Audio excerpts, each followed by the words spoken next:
South Jersey Forward is a nonprofit think tank and advocacy organization that is working to help solve problems in the southern part of our state. Joining me now is the founder, Michael Suleiman. Michael, welcome to the show. It's good to see you. Thank you, Laura. Pleasure to be here. First of all, just define for us what is South Jersey Forward and what is your mission?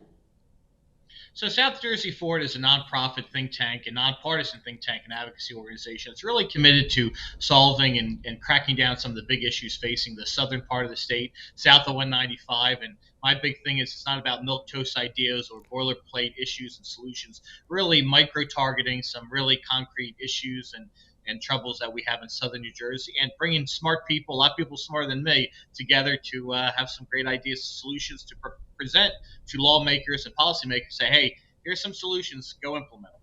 Yeah, so why did you form South Jersey Forward? What was happening to where you said this organization needs to exist? So for literally, I'm 33. For my entire, look older than I am, my entire life, really, we've heard the same issues. Atlantic City needs to get more diverse economically. We can't be reliant on casino gaming. We've got to help Cumberland County get out of poverty.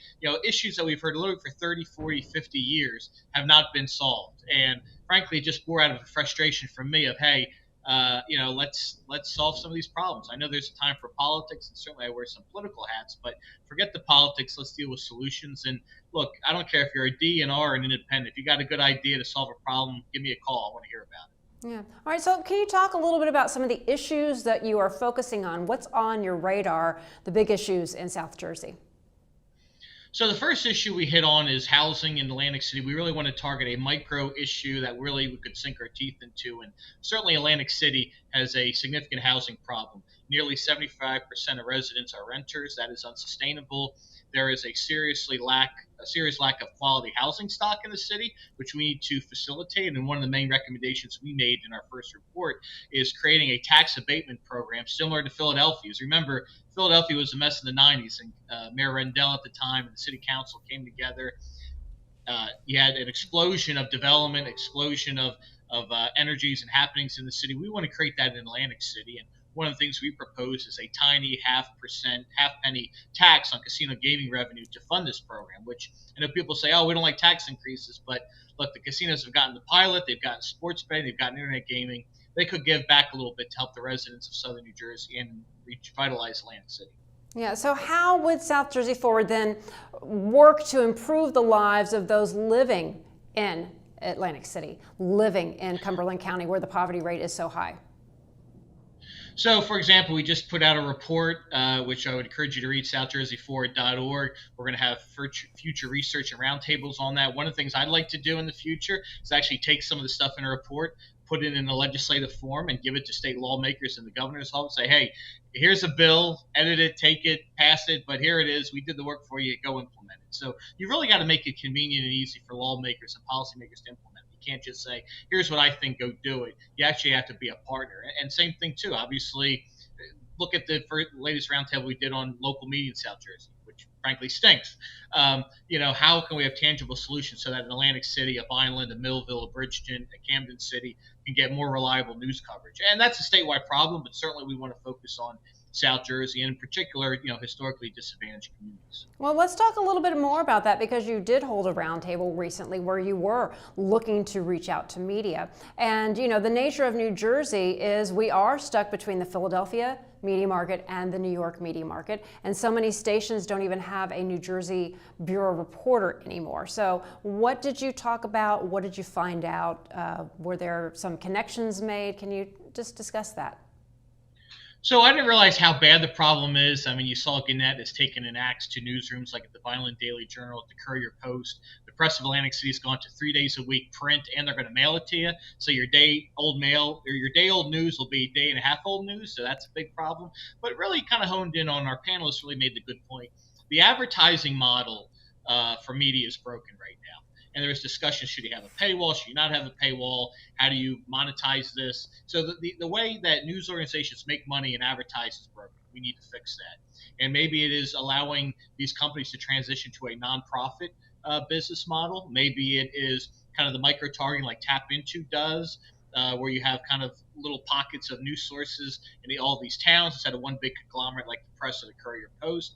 Maybe it's tax incentives to help folks become journalists and get into that program to subsidize, frankly, that industry. Maybe it's news organizations like yours that really are filling a void.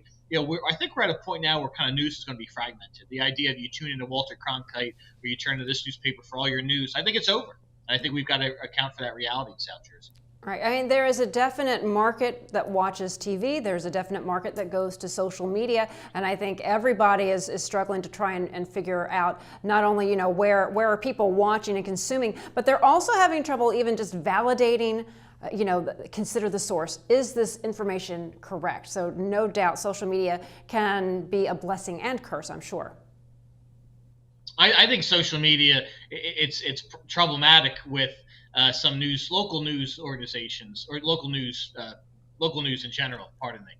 Because if you don't have a reporter covering a city council meeting or a mayor's press conference, then who fills the void? It's these Facebook groups, it's Twitter, it's Instagram. And a lot of times you read from neighbors and residents, it's either incorrect, biased, not accurate. And then you kind of, what's the phrase?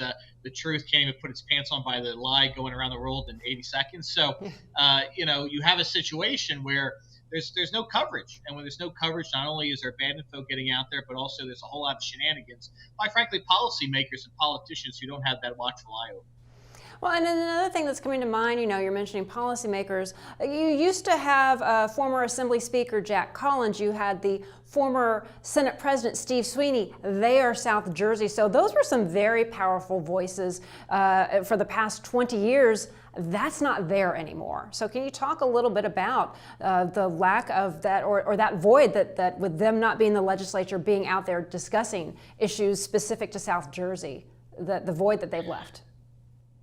Yeah, look, so I'll preface that South Jersey Forward is a nonprofit and nonpartisan, but I will say that it's certainly important for every region of the state to have advocates in Trenton fighting for dollars, resources, cloud influence, etc. And certainly not having South Jersey folks in high leadership positions has hurt. Certainly you have the Assembly Majority Leader Lou Greenwald, who is from Southern New Jersey, and you have legislators on both sides, many of whom actually voted, for example, the governor's budget and for property tax relief recently. So I think you can fill that void, but I think a lot of it is just the people rising up and fighting for their communities. And we should have there should be a North Jersey Forward, a Central Jersey Forward, and a South Jersey Forward. I think good public policy is not immune to imaginary lines, but given us in south of 195, we need a little bit of tender love and care. That's what I hope this think tank and advocacy organization will take care of.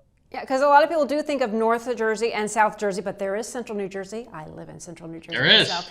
Yeah, so can you talk a little bit about how South Jersey Forward collaborates with other organizations and stakeholders to achieve some of your goals? So it's funny, just putting it out there when I first started, I said, hey, if you have some research ideas or topics, shoot me a text, give me a call, email me, DM me, love to hear it. And just the breadth of people's ideas, even amongst my friends, is just fascinating.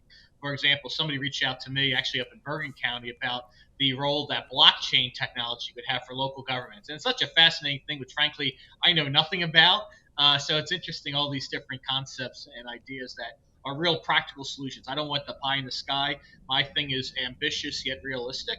Yeah. And even some organizations, local media. We had a lot of feedback from local media folks on, hey, you missed this, you missed that. We're probably going to do another local media roundtable. Maybe we'll include folks from your organization there in the future. But we're open for business. If you have a good idea, we want to hear about it. But my thing is, you can't just complain. Let's actually do a complain first, but now let's have some solutions. Right. So, as your role as South Jersey Forward, plays in advocating for policies that benefit Southern New Jersey, how do you engage with the community to ensure that you are being responsive to local needs?